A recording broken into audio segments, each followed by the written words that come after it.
This original WSRE presentation is made possible by viewers like you. Thank you. From center field to central casting, actor Michael Papajohn on this edition of Conversations.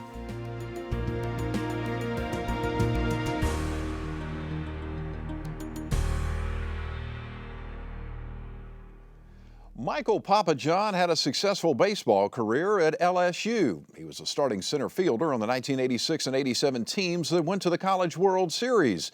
But after college, it was a job playing football that would ultimately determine his future. The year was 1987, and Hollywood came to town to film the movie Everybody's All-American, starring Dennis Quaid. Michael Papajohn found himself on the gridiron playing Dennis Quaid's stunt double, a job that would eventually land Papajohn in some of Hollywood's biggest movies.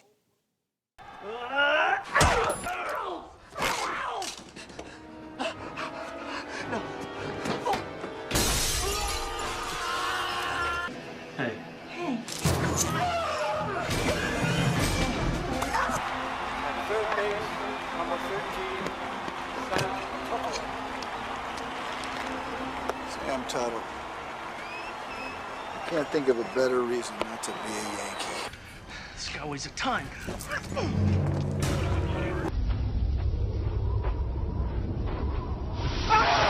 She's a very, very nice lady. So let's bring her out safely, gentlemen. Here you go.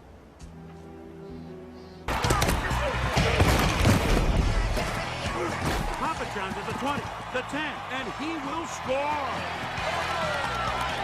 Second and 10 from the 33. Cruz looking for Deacon once again. He's open! But overthrows it, and it's picked off by Papajohn. Look out, he might go. Say goodbye.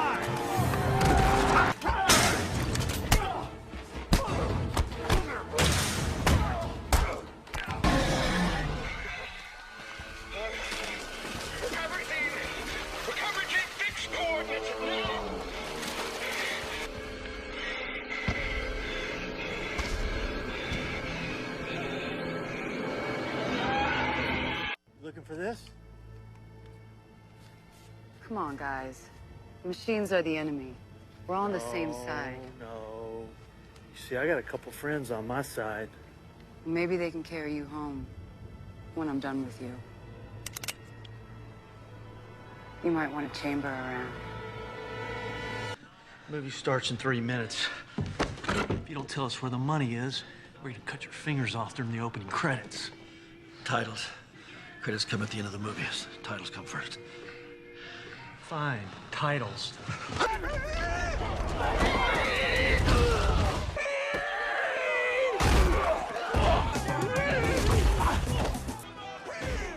great block. And a second one. Touchdown. Drop kicked it. Looks like Boucher knocked him out cold. I love my mama very much. So in reality, you're the real Bobby Boucher. I love my mama very much. I love that line. Yeah, looking at all those clips brought back a lot of memories. Jeff, I appreciate you having me. My pleasure. Thanks a lot. My pleasure. Thanks. Michael Papajohn on us. With your career, you started out as a stuntman. Tell me the story, how you went from baseball player at LSU to into the movie business. You know, I was my last semester at LSU, and they were shooting a movie called Everybody's All-American with Dennis Quaid, and they were looking for LSU athletes that were not eligible anymore, that would play some of the football players and go out there at halftime and be part of the Dennis Quaid's team and also the opponent's team. And so we met the technical advisor. We got hired, and they in the meeting they said, "Hey, they made an announcement, if you take hits or deliver hits, we'll pay you more money." And since I had about $11 in my checking account, I said, I'm back here in the back.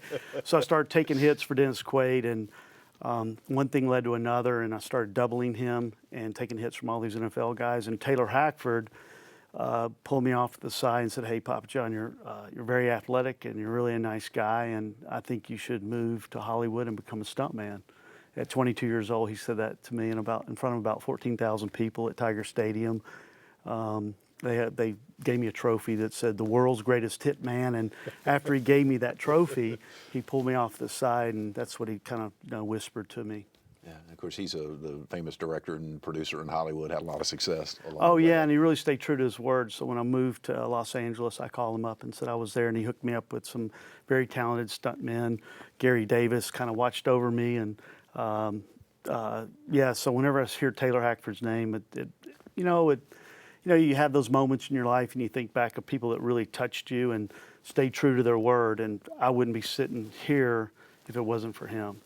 That's neat. Had you ever acted before, like in high school or elementary school? Or? No, I never did until I actually went to Los Angeles, and I took my first acting class there when I was doing stunts, actually right around the early 90s when I started, actually when I really got serious about it, when I doubled that, I saw the Adam Sandler clip when I did the Bobby Boucher thing and took all those football hits, and I was getting them off the ground slower, and I was going, man, I'm going to get an acting class and really start working hard, and that's where I met an acting teacher, Larry Moss, that totally changed my life.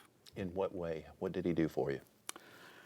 I've always, when I mention coaching, I don't say that lightly. I was, and I don't share this story a lot, but I got to acknowledge you for your show, because I went and saw your clips and see what kind of interview this is, and it's a really nice sit-down interview, and you got to really talk. But when I was 7 or 8 years old, my parents went through a divorce, and I felt kind of abandoned and alone and didn't understand it. And coaching saved my life, because I went to sports, and I only had a great little league coach, and then a high school coach, Sammy Dunn, that taught me fundamentals and training and just love for the game. And then when I had the opportunity to play for Skip Burtman, and it's amazing. I have so many Skip stories on how he encouraged me to move to Hollywood, but playing at a high level at LSU and that type of coaching, fundamentals, pressure like never before, and then also to move out to Los Angeles and I've always seek great coaching and mentors, and always seek Roy London's another acting teacher that I remember seeing Sharon Stone and Gina Davis and Brad Pitt in acting class before Brad Pitt got Thelma and Louise. So all those memories come back of the training and the great coaches that changed my life. What in athletics helped you in acting? Can you mesh the two together? Well, I think I think what I learned in sports you can't teach in an acting class, and it's some of the things I mentioned: pressure, training, doing the fundamentals, repetition. My acting coach Larry Moss always used to say, he used to say repetition is the mother of all skill, and I think. And that's what I did in baseball, repetition. And I even coached Bill Frazier at Gulf Coast Community College. I love sitting here with you because I'm in the Panhandle, and I got to run on the beach today. And just, being from Birmingham, Alabama, and that's 7, 8, 9, 10-year-old Florida trips were always Panama City, Destin, Fort Walton. And so I absolutely love the Panhandle. But it takes me back to those days of being an athlete and teamwork is huge for me. That's probably the number one thing I learned playing for those great coaches in those teams. I learned teamwork, and teamwork works real good on a Hollywood set. People hire people that know how to be a team player. Yeah. What was the first big acting role you had? Little Big League. It was a fun movie I did in Minneapolis, Minnesota, and it was a time in my life where I just started taking acting class, and I always thought about playing to your strengths, and I was a baseball player, of course, at LSU, and got drafted by the Rangers, and any kind of baseball commercial or Gatorade, or I remember doing those auditions, and they'd go, so Michael, tell us your baseball experience. I played at LSU, played 2 years minor league ball. If you need me to slide, I'll do it over and over and over. If you need me to run in that wall, I'll do it over and over and over. But it takes you back to those memories of playing your strengths and really looking at every sport movie out there and trying to get in on the audition. So Little Big League was my first experience of where you have a part where you pop in and out of the whole movie. Right. And and I remember being coached on it before I went, and some of the things that I did on the set, and I look back at those memories, and it's, I mean, I haven't mentioned that movie. That was like 1993 or 1994, so our clips didn't go back that far. Okay.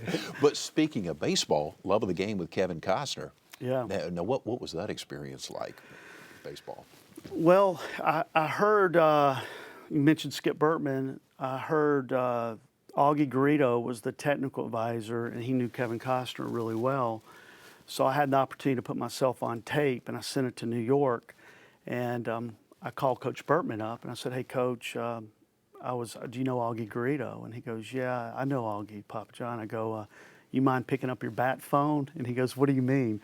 I go, well, Augie's a technical advisor, and Kim and Kevin Costner are real good friends. I just read for a part. I was hoping you could throw a word in for me. And Skip, 2 weeks after, he goes, yeah, I'll call him. 2 weeks after that, I got booked. I went to New York. I stayed at the Waldorf Astoria for like 6 weeks. And no one really knows that story either. That was because of Skip Bertman helped me get that job. I still had to audition and send the tape in, but I met a director there named Sam Raimi that actually got me Spider-Man and opened me up for all the bad guy roles. So Skip was a huge, that's what got me Spider-Man, and that's what changed my career, actually. Speaking of the Spider-Man, that's probably what you're most well known for, that franchise. Yeah, actually, that's where people recognize me the most or feel like they know me. Yeah. But it's funny, I watched For Love of the Game, and movies, it depends on the movie and how many times, what do they say, once you, like a lot of these times people see movies over and over, and but I look at Spider-Man now and I just look at the scene and it takes me back to doing it and how nervous I was on the set that first day. You think about those moments, and you ask me about sports. Man, I was nervous a lot of times in the locker room before, I played in my first College World Series, and you just try to stay present and go back to your fundamentals and give 110%. And it's so funny. I remember looking in the locker room at those times. No one ever was complaining. Yeah. We were there to win. Yeah. And being in the trailer by yourself, waiting to go out there the first day on the set and seeing Sam Raimi and not seeing him since For Love of the Game, and for him to yell out on the set right when I got in front of camera, right, that scene I just saw where Toby grabbed me, he yelled out like about 50 yards from Video Village, Papajohn, I'm so excited you're playing this role. Which meant so much to me because I finally could breathe and go, okay, you know what? It's interesting you asked me. I love having those nerves because I'm able to plug them into the role. I'm sure the carjacker was nervous that day too. Yeah. So I try to look for ways creatively to use all the feelings I'm having, just like being interviewed with you, and what you're going to ask me, I have no idea, and to be able to laugh with you and hang with you and be spontaneous. And that's what I get from working with other athletes on camera. It's like I hit the tennis ball to you and you're going to hit it back. And I think having a sports background has just been a huge foundation, and what a way to have that foundation right into the entertainment business. I would think, too, it would help you from a competitive standpoint because the acting business is a hugely competitive industry. Is that a safe First time assumption? I've ever taken a drink during an interview. That's so nice, man. I feel like I'm on Charlie Rose right now, drinking some coffee. But it's water. Now, for acting, though, Jeff, now for acting, I have to act like it's hot. If I had to act like it's hot, I do this. Now, that shows that it's hot, but it's cold water. So, a lot of times you see actors, they'll drink something, or they're supposed to be drinking alcohol and they're taking a shot of bourbon, and you got to act like you're taking a shot of bourbon. So what is it? If it looks like a glass of bourbon, what really is it? If it looks like a glass of bourbon, but it's not really bourbon? Well, typically. It's usually water, or you can do. Now, for me, God is in the details. This is what I love talking about. It's the work. I don't want to be a hack. Meaning, if this cup is warm, if I'm going to be drinking a cup of coffee, I'm going to ask the prop guy to get me a warm cup of coffee, so no acting required. It's a hot cup of coffee. I don't have to act like it's hot. I've never said this, but I'll say it now. If I'm drinking in a scene, I might put a little whiskey in there just to have the smell and the sense memory. And I've never shared that on camera either. But there's things, John Goodman once told me, he said, "Hey, Papajohn, I worked with him on The Babe, and I was just getting an acting class, and I was telling about this acting teacher, and I go, John, I got emotional, and I really love acting class. I felt like I was actually playing center field again. Playing baseball, everything kind of slowed down for me. I was like, hit the ball to me, and then when I got on a Hollywood set, I was like, when I got into stunts, things kind of slowed down for me. When they said action, it just felt right. Everything I just focused in, and hitting marks is real important when you're doing stunts. And, when everybody's the sun's going down, everybody's freaking out around you, and you could become really present. In acting class, I became very present, and it just felt right. And I remember doing The Babe, and I was sitting in John Goodman's trailer, having an adult beverage. Maybe I shouldn't be saying this, but I think we're having a beer at the time. And but it was at the end of the day, and he just said, Michael, I told him I loved acting, and he said, you know what, Michael, you have a toolbox, and just start whatever works for you. Study with different people, steal from other actors, and just start developing your toolbox. And that's what I've done, and I'm real excited on that. The creative side is real fun for me. And I've never talked about drinking or making choices on the set. But you want to. Larry Moss always says it's not about you; it's about telling the story. And so when you pick up a prop, you better own that prop. Yeah. That's what he says. Yeah. Interesting. There are so few really good storytellers anymore. That's what I'm asked to speak a lot at events, and that's what I try to train. I'll get into that a little bit later, but I've been able to train CEOs and entrepreneurs and sales teams, and the category is what'd you just ask me? What word did you say? I just storyteller. Storyteller. So being able to storytell is so important. And that's one of the things I coach on too. And teamwork, I already talked about. Storytelling, people don't want to talk about themselves, and I think that everybody has a story, Now I know Mike there, he's behind camera, but he's my makeup and wardrobe guy, and he has a story. Be able to open up, and it's not arrogant, it's just who you are. And it's being real. Absolutely. And I think authenticity, people are dying for authenticity. Yeah. And that's what I coach a lot too on, is that teamwork is so huge. And I think people are losing the whole teamwork thing, so. Which brings me to social media. Is that exacerbating our inability to communicate one-on-one? Well, social media and Facebook, it's an interesting time. What I do like about it is you can't be misquoted on something. If something does come out through like an interview that's edited the wrong way, or you're able to respond right away. Right. And what I also like to do is just kind of have fun with it. Everybody handles it differently, but and also, they said Spider-Man, with great power comes great responsibility. And that's never more true than today, and with people's cell phones and their video cameras, and choices and what you're going to do. How has technology, since you've been in the movie industry, how has technology changed, and how do you think it will change the movie industry as we move forward? Well, I love technology and how it's changed, because you can do so much more for a limited budget with today's technology. Yeah. It's like, it's amazing how you can get friends, write a script, go off in the woods and shoot it and edit it and add music to it. So I mentioned Larry Moss's name because he always talked about ownership. Like, don't wait for your agent to call. Go out and tell a story. Go out and write a script. Go out and do a short film. And with today's technology, where I've been able to work more in Louisiana than I've ever worked, and I'm walking on these sets and these locations and seeing how the cameras are changing. It's so exciting, even for me.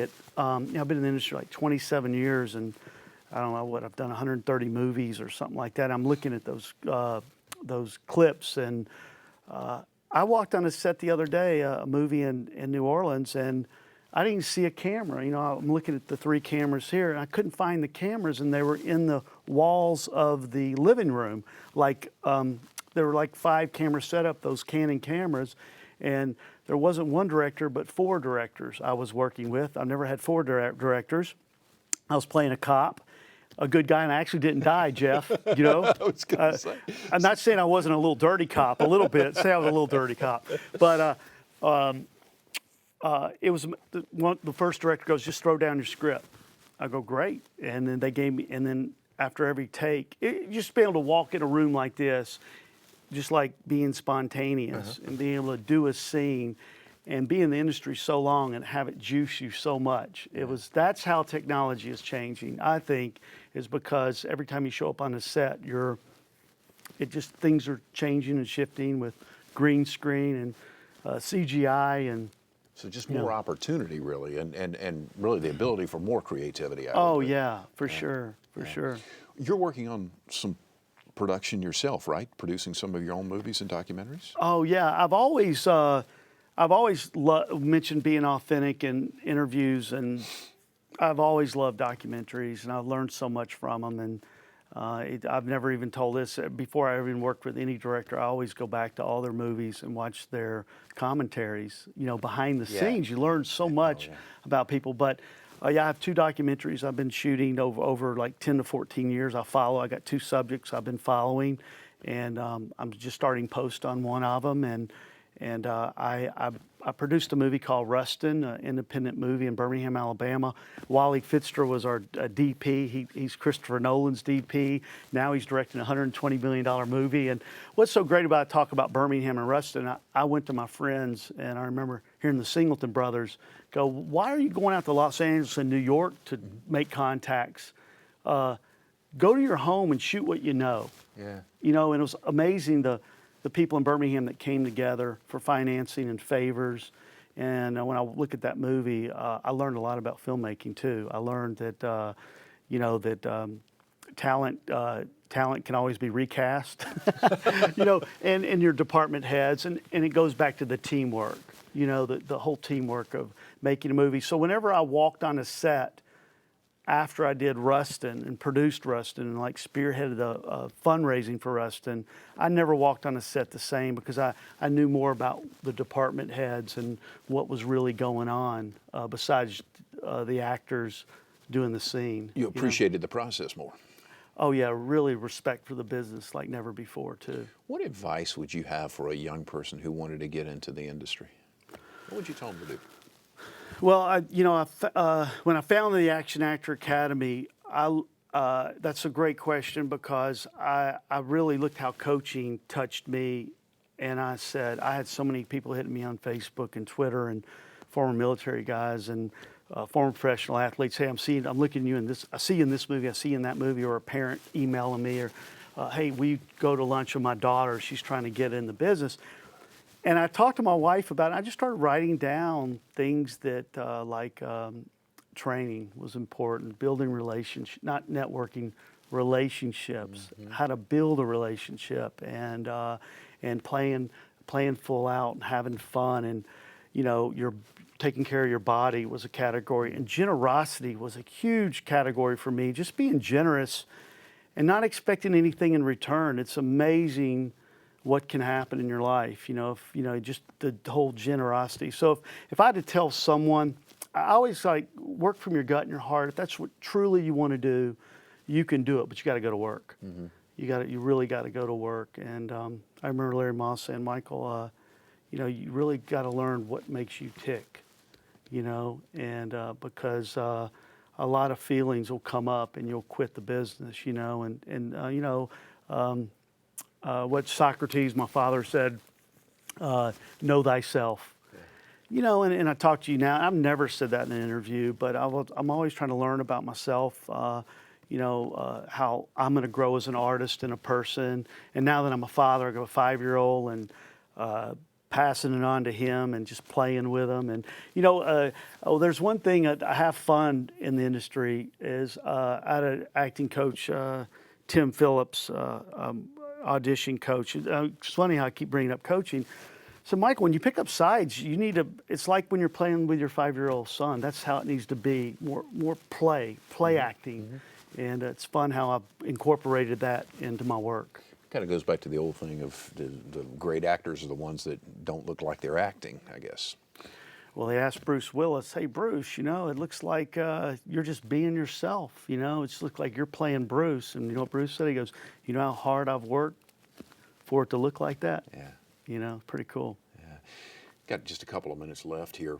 What's the future look like for you? What do you have in the cooker, so to speak? Well, I moved to Baton Rouge. I've been out in Los Angeles 25 years, and I've been in Baton Rouge 6 months, and it's real exciting. I was going back to Louisiana so much, I decided, you know, I love the South, and I love Birmingham and Baton Rouge and the Panhandle, and now the movie industry has really shifted here with the tax incentives. Video submitting's become big. You mentioned about technology. That's changed casting, like where you can video submit something in Atlanta. I can video submit to Los Angeles. A lot of times people want to speed up casting. They want to save money but still put out product.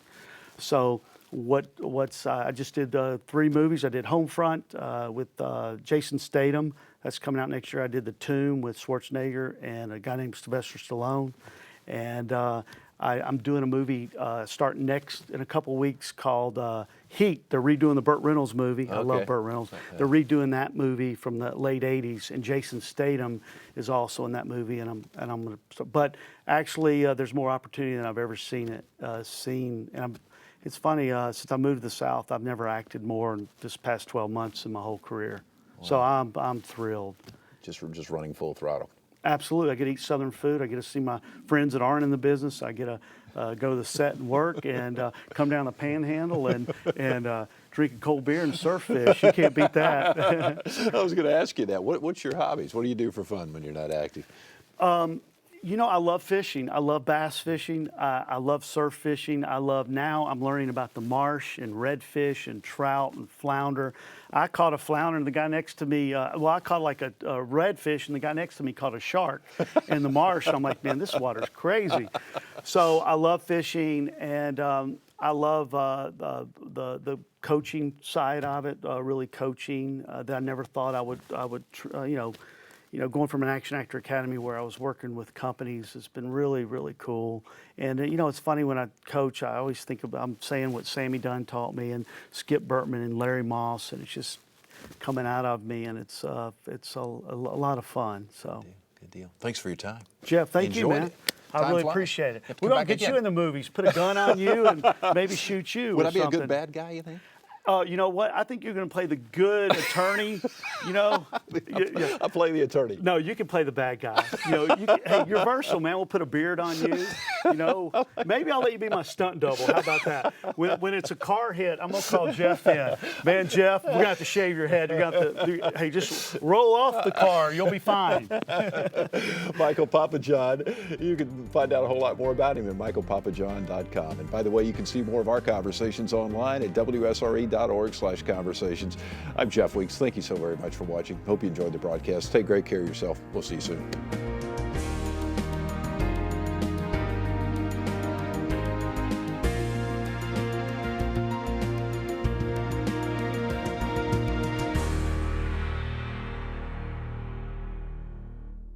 Support for this program is provided in part by these corporate sponsors.